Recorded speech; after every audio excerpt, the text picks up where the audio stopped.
साथियों, मैं दीनानाथ सिंह इस अनेकांत दृष्टि चैनल पर आप सबका हार्दिक स्वागत करता हूं।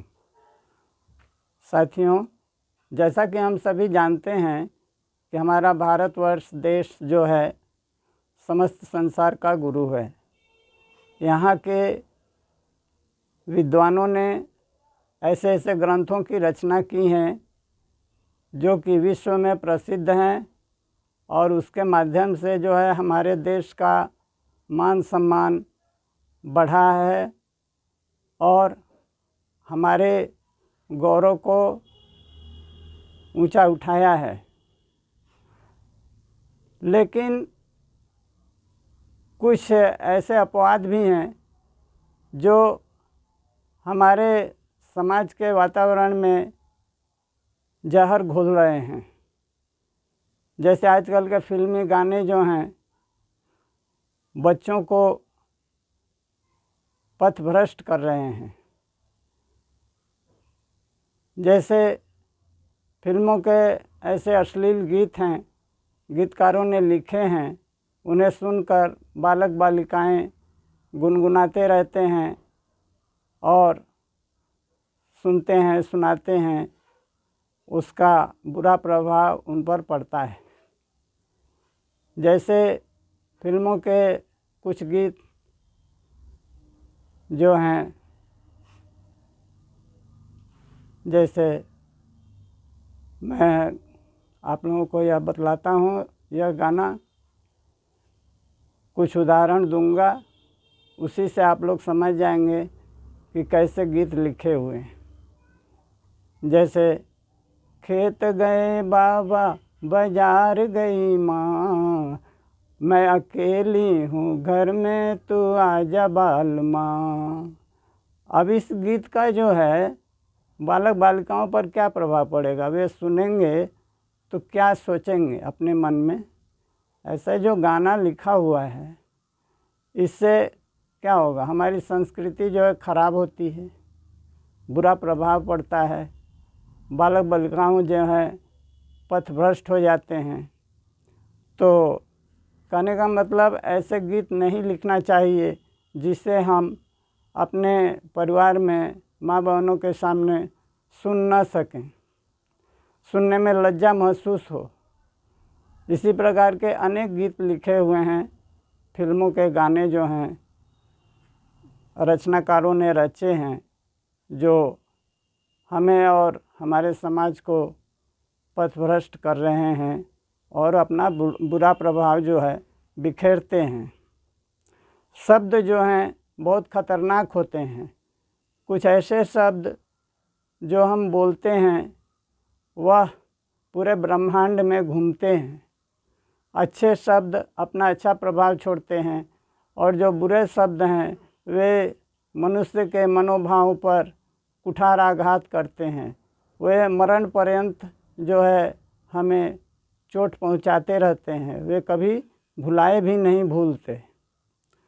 तो इसी तरह के जो है अन्य अनेक गीत हैं, जैसे कि एक परी है तू मस्त मस्त, तू एक परी है मस्त।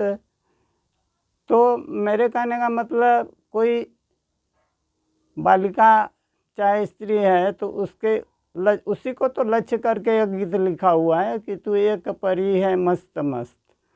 तो मैं कहता हूँ कि क्या शारीरिक अवस्था जो है हर समय एक ही जैसी रहेगी? जो कहा गया है कि तू एक परी है मस्त मस्त, यह शरीर तो वृद्धावस्था को प्राप्त हो जाएगा, एक दिन मृत्यु को प्राप्त हो जाएगा। तो कितने दिन तक वह मस्त रहेंगी? मेरे कहने का मतलब ये है। तो जिन्होंने रचना की है वे थोड़ी दूरदर्शिता रखते तो ऐसे गीत की रचना नहीं करते कि तू एक परी है मस्त मस्त। वे सोचते कि कोई भी मनुष्य एक जैसी शारीरिक अवस्था में नहीं रह सकता, वह ढल जाता है, उसका यौवन ढल जाता है, उसके शरीर जो है बुरी अवस्था में आ जाता है, कमज़ोर हो जाता है।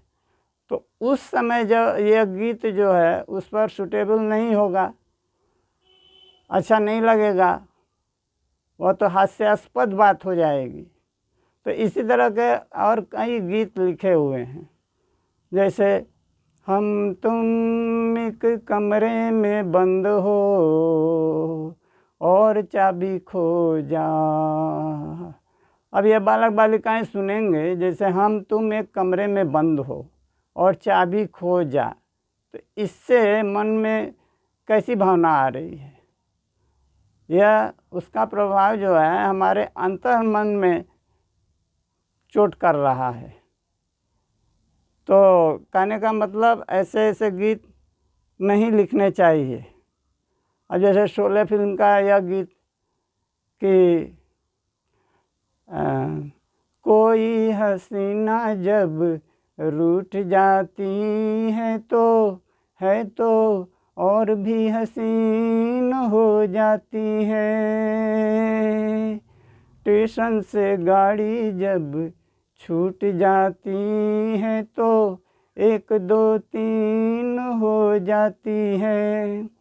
चल हट साले, इसके बाद अब उसमें चल हट साले लिखा हुआ है, गाना गाया हुआ है।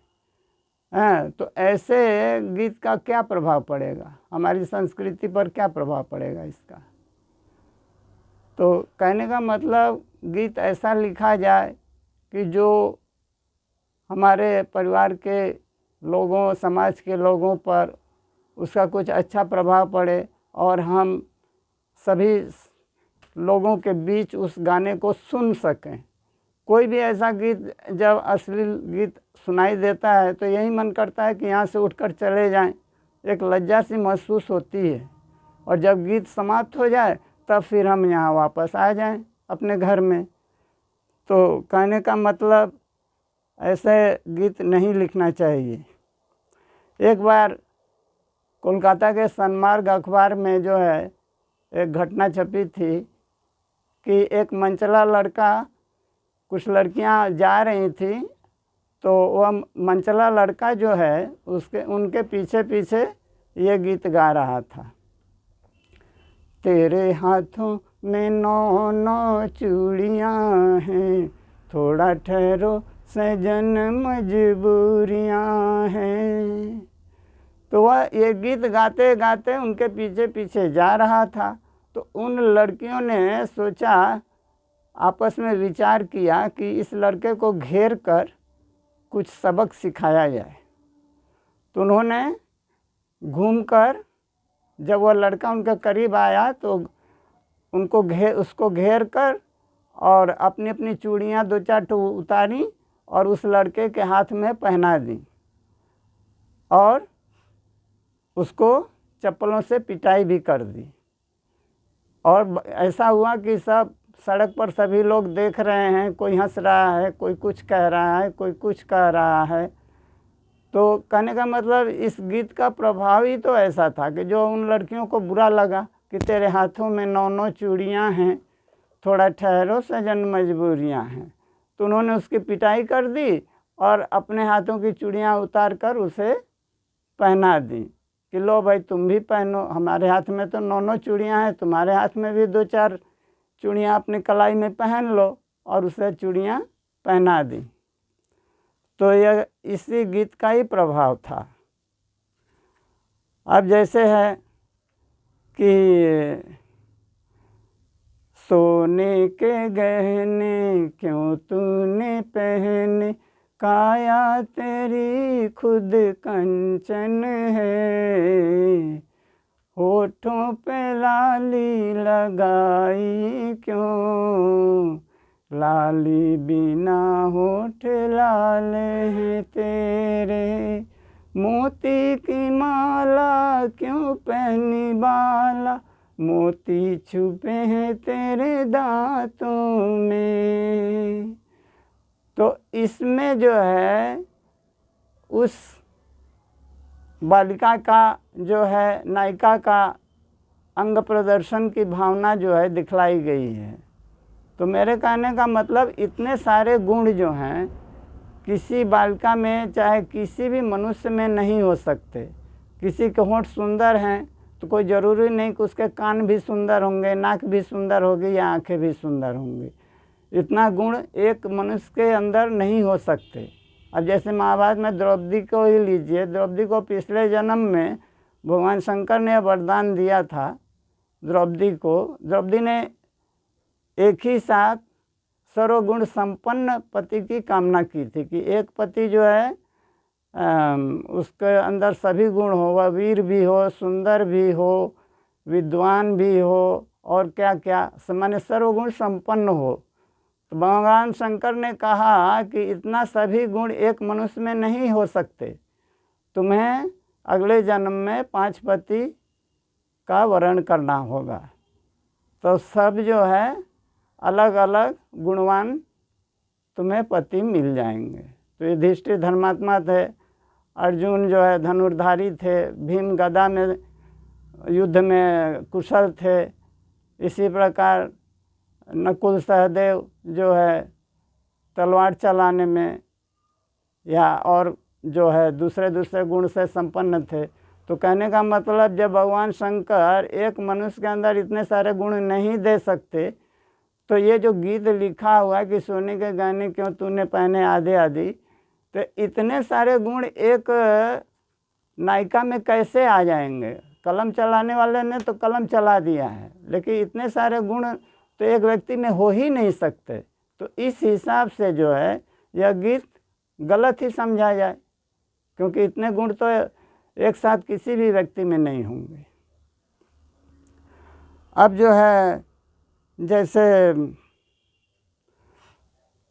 जब फिल्म मेरा गांव मेरा देश कोलकाता में रिलीज हुई थी, तो 7-8 साल के बच्चे जो हैं यह गीत गाते थे, गलियों में गली कूचों में गाते हुए घूमते थे कि मार दिया जाए कि छोड़ दिया जाए, बोल तेरे साथ क्या सलूक किया जाए। बच्चों की जुबान पर यह गाना था। तो मेरे कहने का मतलब स्कूल में टीचर जो है कोई एक 4 लाइन की कविता कहेंगे कि याद करके आना, तो वो नहीं सुना पाते होंगे, और यह गीत जो है सुन सुन कर उन्हें याद हो गया हो और गा रहे हैं। तो ये सब ऐसे ऐसे गीत जो है बच्चों की जुबान पर आसानी से चढ़ जाते हैं, और 8 लाइन की कविता उन्हें याद नहीं रहेगी, नहीं हो सकती। तो यह सब जो है इन गीतों का ही प्रभाव है। अब जैसे अब यह गीत लीजिए कि चोली के पीछे क्या है, चोली के पीछे, चुनरी के नीचे क्या है, चुनरी के नीचे। अब बताइए, हद हो गई। अब इस गीत को सुनकर हम क्या समझेंगे?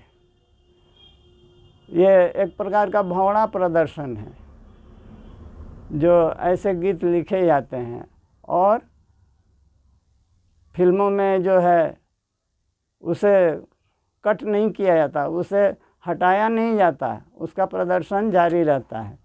लेकिन ज़रा भी सोचा नहीं जाता कि इसका क्या प्रभाव बच्चों पर पड़ेगा, चाहे किशोरावस्था के बालक बालिकाओं पर पड़ेगा। ऐसे ऐसे अश्लील गीत जो हैं लिखे जाते हैं। तो कहने का मतलब ऐसा नहीं होना चाहिए। रचना ऐसी हो कि हम 4 आदमी के बीच उसे सुन सकें और अपनी मर्यादा को बनाए रख सकें।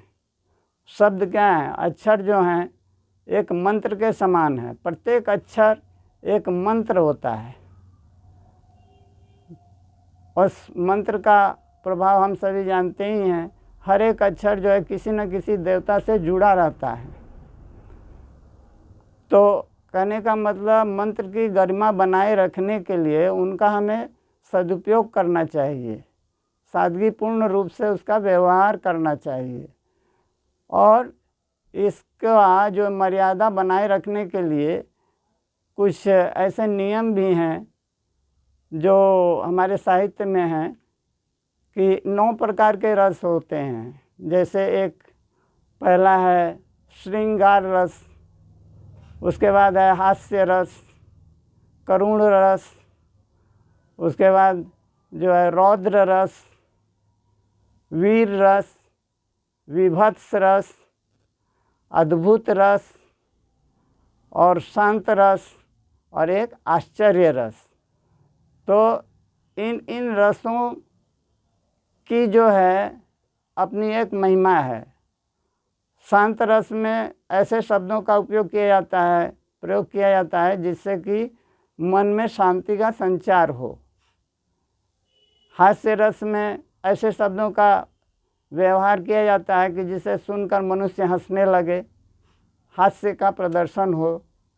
उसी प्रकार रौद्र रस में क्या है, मनुष्य का जो है क्रोध जाहिर होता है, किसी बात पर क्रोध प्रकट होता है, तो ऐसे शब्दों की उसमें संरचना की जाती है जिससे क्रोध की भावनाओं का प्रदर्शन होता है, प्राकट्य होता है। इसी प्रकार करुण रस में है, करुण रस में ऐसे शब्द का संयोजन किया जाता है जिससे कि मन दुखी हो, आँख से आंसू निकलने लगे। इसी प्रकार जो है और अन्य सभी रसों की जो है शब्द योजना संयोजित की जाती है। तो ऐसा नियम का पालन करने से क्या होगा कि हम अश्लील शब्दों के प्रयोग से बच जाएंगे और वे मर्यादित रहेंगे, मर्यादित उनका प्रयोग रहेगा। तो इसका जो है कोई दुष्प्रभाव हमारे ऊपर, हमारे समाज के ऊपर नहीं पड़ेगा।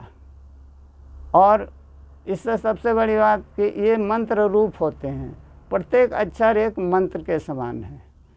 जैसे गणेश जी का मंत्र, बीज मंत्र गंग, ग पर अनुस्वार लगा, तो इसी प्रकार जो है प्रत्येक शब्द अक्षर एक एक मंत्र है। तो हमें इन नियमों का पालन करते हुए अपनी रचनाओं का जो है विस्तार करना चाहिए, रचनाएं करनी चाहिए, जिससे कि हमारा जो है उसका मर्यादा बनी रहे, हम किसी भी प्रकार के दुष्प्रभाव से बचे रहें। इन नियमों का पालन करने से हम सदैव जो है बुरे साहित्य से बचे रहेंगे। अब इतना ही कहकर मैं अपने वक्तव्य को विराम देता हूँ। आप सबों को बहुत बहुत धन्यवाद।